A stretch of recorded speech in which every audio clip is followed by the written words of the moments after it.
வணக்கம். இது சிந்தனை செல்வம். ஆமா.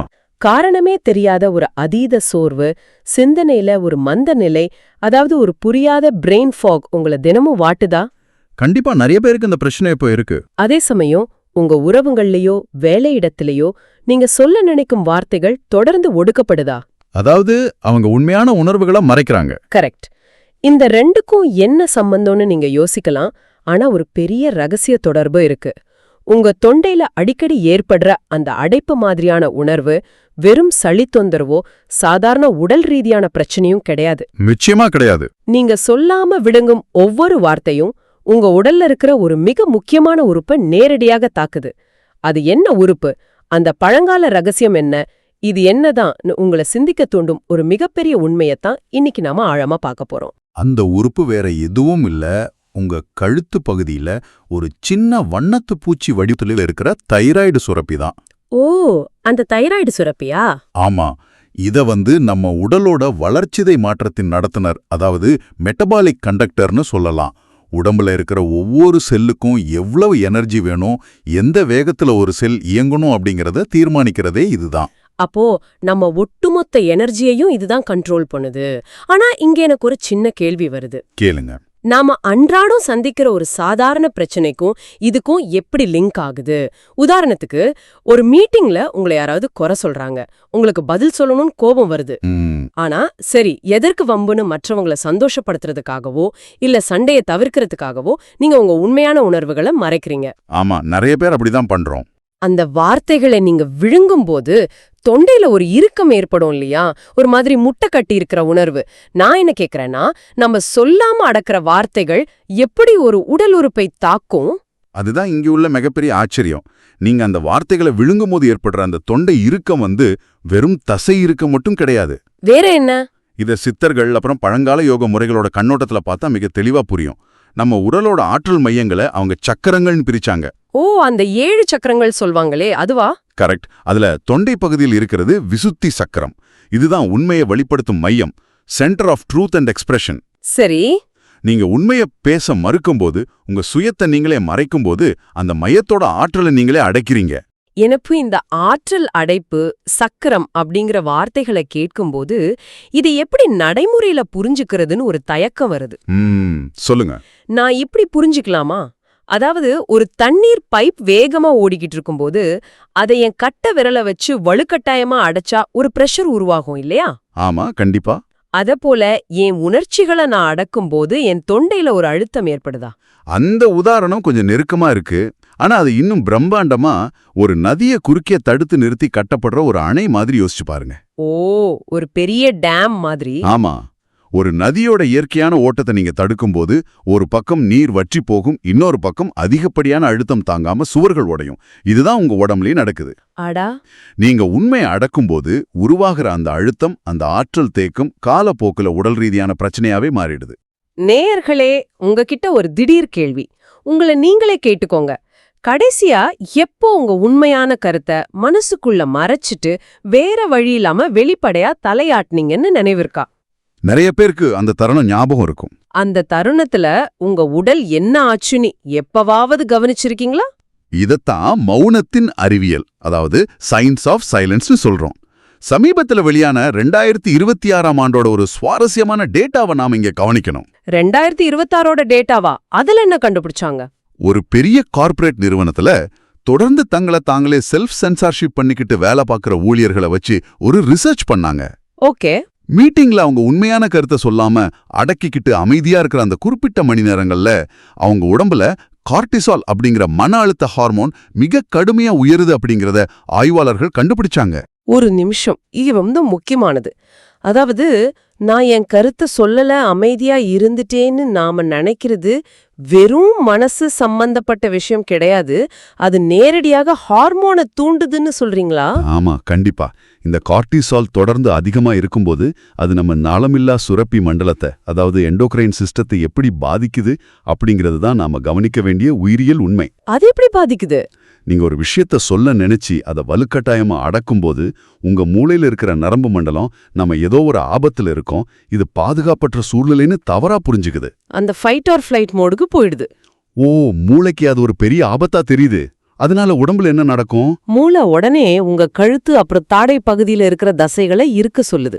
ஏன்னா நாம அந்த வார்த்தையை பேசிடக் கூடாதுங்கிறதுக்காக உடல் தன்னைத்தானே ஒரு கவசம் போல சுருக்கிக்குதா?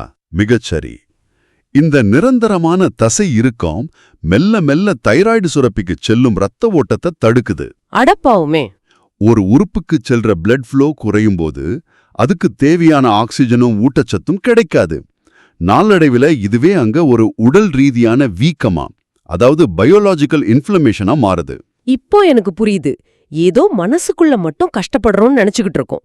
ஆனா நான் பேச நினைக்கும் வார்த்தையை தடுக்கிற அந்த மௌனம் என் தொண்டை தசைகளை இறுக்கி என் தைராய்டு சுரப்பியோட கழுத்தையே நெரிக்குது. உண்மைதான். இது ஒரு மெதுவான விஷம் போல செயல்படுது. அதைவிட ஆபத்தானது. உணர்வுகளை அடக்கிறது அப்படிங்கிறது வெறும் தத்துவார்த்தமான ஒரு விஷயம் கிடையாது. இது ஒரு தெளிவான, அளவிடக்கூடிய வீக்கம். நீங்க உண்மையை மறைக்கிற ஒவ்வொரு நொடியும் தைராய்டு சுரப்பியோட இயக்கத்தை நீங்களே குறைச்சிக்கிறீங்க. சரி, இது எல்லாம் கேட்கும்போது எனக்கு ஒரு சந்தேகம் வருது. சொல்லுங்க. எனக்கும் இந்த ஆற்றல் தேக்கம், அதாவது எனர்ஜெட்டிக் ஸ்டாக்னேஷன் இருக்கான்னு நான் எப்படி தெரிஞ்சுக்கிறது? எனக்கு தினமும் தொண்டையில அணை கட்டின மாதிரி ஒரு உணர்வு வர்றதில்லையே. புரியுது. ஒருவேளை குடும்ப பிரச்சனையோ ஆபீஸ் மீட்டிங்கோ முடிஞ்ச பிறகு என் கழுத்து மட்டும் ரொம்ப வலிக்கும். இதுவும் ஒரு அறிகுறியா? கட்டாயமா. இத 2 விதமா பகுப்பாய்வு செய்யலாம். முதல்ல உங்க தகவல் தொடர்பு பழக்கங்களை நீங்களே கவனிங்க. அதாவது நான் மத்தவங்க கிட்ட எப்படி பேசுறேன்னு கவனிக்கணுமா? ஆமா. நீங்க பேசுற வார்த்தைகள் உண்மையற்றதா இருக்கா? நீங்க சொல்றது ஒண்ணு, ஆனா உள்ளே நீங்க உணர்வது வேறொன்னா இருக்கா? அந்த இடைவெளி தான் முதல் அறிகுறி. ஓ, அந்த முரண்பாடு. அடுத்து நீங்க கேட்ட உடல் ரீதியான எச்சரிக்கைகள். அடிக்கடி ஏற்படுற குரல் கம்மல், காரணமே இல்லாம தொண்டை கட்டிக்கிறது, அல்லது நாள்பட்ட கழுத்து பிடிப்பு போன்றவை உங்க விஷுக்குத்தி சக்கரத்துல உள்ள சமநிலையின்மையோட மிக முக்கிய அறிகுறிகள். எனக்கு இங்கே ஒரு முக்கியமான கேள்வி இருக்கு. பல பேருக்கு தைராய்டு பிரச்சனையால அதீத சோர்வு வரும்னு தெரியும். சாதாரண மருத்துவ சோர்வுக்கும் நாம இப்போ பேசிட்டு இருக்கிற இந்த உண்மையை அடக்கிறதால வர அதீத சோர்வுக்கும் என்ன வித்தியாசம்? நல்ல கேள்வி. சாதாரண மருத்துவ சோர்வுங்கிறது நீங்க ஒரு நாள் முழுவதும் கடினமா வேலை செஞ்சாலோ அல்லது 2 நாட்கள் சரியா தூங்கலினாலும் வர்றது. ஆமா, அது ரெஸ்ட் எடுத்தா சரியாயிடும். கரெக்ட். ஒரு நாள் நல்லா ஓய்வெடுத்தா உங்க உடல் தன்னைத்தானே சரி செஞ்சுக்கும். ஆனா உங்க உண்மையான சுயத்துக்கு முரணா வாழ்றதால ஏற்படுற சோர்வு இருக்குல்ல, அது முற்றிலும் வித்தியாசமானது. அது எப்படி சொல்றீங்க? அத ப்ரொஃபவுண்ட் எக்ஸாஷன் அப்படின்னு சொல்லுவாங்க.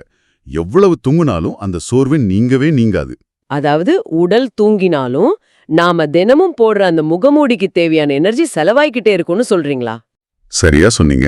ஒவ்வொரு நாளும் ஒரு போலியான முகமூடிய அணிஞ்சுக்கிட்டு வெளியில உள்ளவங்களோட எதிர்பார்ப்புகளுக்காக செயல்படும்போது உங்க மொத்த ஆற்றலும் வீணாகுது. ஓ, சரி, உங்க புற வாழ்க்கை எவ்வளவு தூரம் ஒடுக்கப்படுதோ அதே அளவுக்கு உங்க அக உடலோட தைராய்டு செயல்பாடும் ஒடுக்கப்படுது. இதத்தான் மருத்துவர்கள் அண்டர் ஆக்டிவ் தைராய்டுன்னு சொல்றாங்க. இது ரொம்ப சுவாரஸ்யமான ஒரு இணைப்பு. என் குரல் எப்படி உலகத்துல மங்கி போகுதோ அதே மாதிரி என் உடம்புக்குள்ள தைராய்டோட செயல்பாடும் மங்கி போகுது. ஆமா, அதுதான் உண்மை. சரி, பிரச்சனை என்ன, அது எப்படி உருவாகுது அப்படிங்கறத ரொம்ப தெளிவா பார்த்துட்டோம். இதற்கான தீர்வு என்ன? இதை எப்படி சரி செய்யறது? சித்தர்கள் இதற்கென ஏதாவது வழிகளை காட்டியிருக்காங்களா? யோக மரபுல இதுக்கு மிக அற்புதமான தீர்வுகள் இருக்கு. முக்கியமா சிம்ம மூச்சு அப்படின்னு ஒரு பழைய யோக முறை இருக்கு. சிம்ம மூச்சுனா லயன்ஸ் பிரீத்தா? ஆமா, இது தொண்டை சக்கரத்துல உள்ள ஆற்றல் தடைகளை நீக்கிறதுக்கு மிக சிறந்த பயிற்சி. நாக்க வெளிய நீட்டி கண்களை விரிச்சு ஒரு சிங்கத்தை போல மூச்ச வேகமா தொண்டை வழியா வெளியேற்றுற பயிற்சி இது. கொஞ்சம் பொறுங்க, இதை கேட்க எனக்கு ஒரு சின்ன தயக்கம் வருது. என்ன தயக்கம்? அதாவது தைராய்டு அப்படிங்கிறது ஒரு ஹார்மோன் பிரச்சனை. நான் என் நாக்க வெளியே நீட்டி சிங்கம் மாதிரி சத்தம் போட்டு மூச்சு விட்டா என் ஹார்மோன் குறைபாடு எப்படி சரியாகும்? இது கேட்க கொஞ்சம் போலி அறிவியல் மாதிரி இல்லையா? இதுக்கும் ஹார்மோனுக்கும் எப்படி லிங்க் ஆகும்? இதோட பயாலஜி என்ன? இந்த சந்தேகம் வர்றது ரொம்ப ரொம்ப இயல்புதான். ஆனா இதுக்கு பின்னாடி ஒரு ஆழமான அனாட்டமி இருக்கு. அப்படியா? நீங்க சிம்ம மூச்சு அல்லது குறிப்பிட்ட குரல் பயிற்சிகள் செய்யும்போது என்ன நடக்குது தெரியுமா? அந்த சத்தத்தோட அதிர்வுகள் நேரா உங்க தொண்டை திசுக்களை வைப்ரேட் பண்ணுது. ஓ, அதாவது அந்த அதிர்வு ஒரு பிசிக்கல் மசாஜ் மாதிரி செயல்படுதா? ஏறக்குறைய. அந்த அதிர்வு மூளையையும் உடலையும் இணைக்கிற வேகஸ் நரம்பை நேரடியாக தூண்டுது. ஓகே. எப்போதெல்லாம் நீங்க உணர்வுகளை அடக்குனீங்களோ அப்போதெல்லாம் அந்த தசைகள் இறுக்கமடைஞ்சதுன்னு பார்த்தோம் இல்லையா? ஆமா, பார்த்தோம்.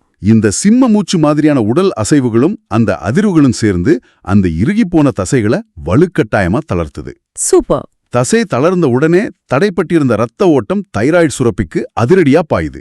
இரத்த ஓட்டம் சீரானால் ஹார்மோன் சமநிலையும் தானாகவே மீட்டெடுக்கப்படும். அட, இது ரொம்ப லாஜிக்கலான ஒரு விளக்கமா இருக்கு. நான் பாட்டு பாடுறது அல்லது தனியா கார்ல போகும்போது எனக்கு நானே சத்தமா பேசிக்கிறது எல்லாமே ஒரு விதத்துல இந்த தொண்டை சக்கரத்தை தூண்டும் பயிற்சி தானா? நிச்சயமா. நீங்க உங்களை அறியாமலேயே உங்க உடலை குணப்படுத்துற வழிகள் தான் அது எல்லாமே. சரி, இதெல்லாம் தனியா இருக்கும்போது தாராளமா செய்யலாம். ஆனா நம்ம அன்றாட வாழ்வுல உடனடியா பயன்படுத்தக்கூடிய ஒரு குவிக் டிப் ஏதாவது சொல்ல முடியுமா? கண்டிப்பா சொல்லலாம். ஏன்னா அலுவலகத்திலயோ அல்லது குடும்ப மீட்டிங்லயோ போய் சிம்ம மூச்சு பயிற்சி பண்ண முடியாது. என் பாஸ் என்ன திட்டுறப்போ நான் நாக்க நீட்டினா எனக்கு வேலையே போயிடும். ஆமா, நடைமுறையில அப்படி செய்ய முடியாது.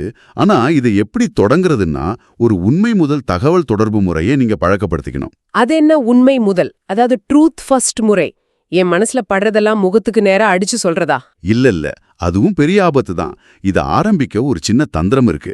ஆரம்பத்துல சிறிய ஆபத்தில்லாத விஷயங்கள்ல முழுமையான உண்மையை பேசி பழகணும். லோ ஸ்டேக்ஸ் என்விரான்மெண்ட்ஸ்னு சொல்லுவோம். ஆபத்தில்லாத விஷயங்கள்னா உதாரணத்துக்கு என்ன சொல்லலாம்? உதாரணத்துக்கு, உங்க நண்பர் ஒரு ரெஸ்டாரண்ட்டுக்கு போகலான்னு சொல்றாரு. உங்களுக்கு அங்க போக பிடிக்கல. வழக்கமா நீங்க என்ன சொல்வீங்க? ஆ, சரி, உனக்கு பிடிச்சிருந்தா போலாம். நான் என் ஆசைய முழுங்கிட்டு போவேன். கரெக்ட். அங்கேதான் அந்த பயிற்சி ஆரம்பமாகணும். தயங்காம எனக்கு அங்கே வர விருப்பம் இல்ல, வேறு எங்க வேண்டுமானாலும் போகலான்னு சொல்ல பழகுங்க. அதாவது எந்த இடத்துல என் கருத்தை சொல்றதால பெரிய பூகம்பம் வெடிக்காதோ அந்த சின்ன சின்ன இடங்கள்ல முதல்ல என் உண்மையான குரலை பதிவு செய்ய தொடங்கணும். அப்படிதானே? மிகச்சரி. உங்களுக்கு ஒரு மீட்டிங்ல உடன்பாடு இல்லனா அமைதியா ஆனா உறுதியா உங்க கருத்தை பதிவு செய்யுங்க. இது நல்லா இருக்கு.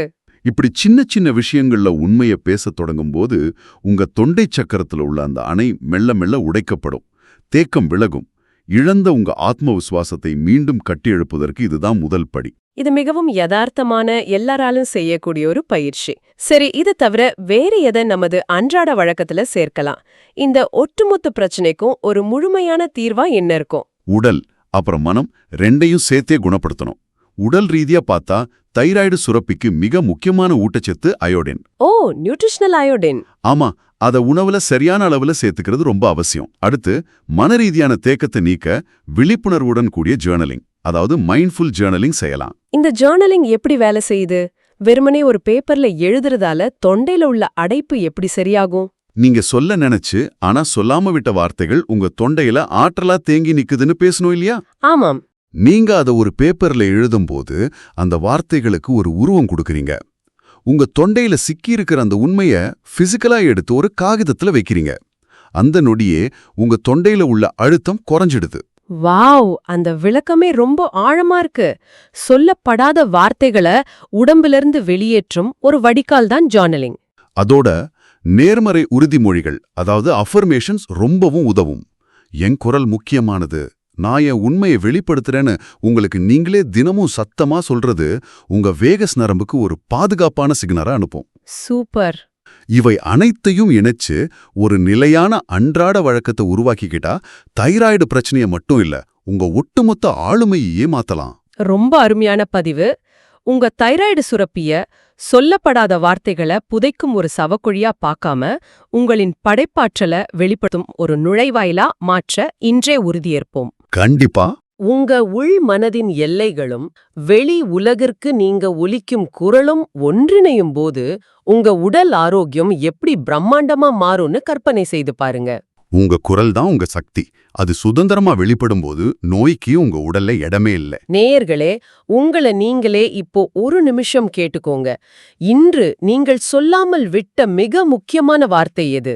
அது யாருக்கான வார்த்தையாக வேண்டுமானாலும் இருக்கலாம். அதை இனியும் தொண்டையில் புதைக்காதீர்கள், வெளியே கொண்டு வாருங்கள்.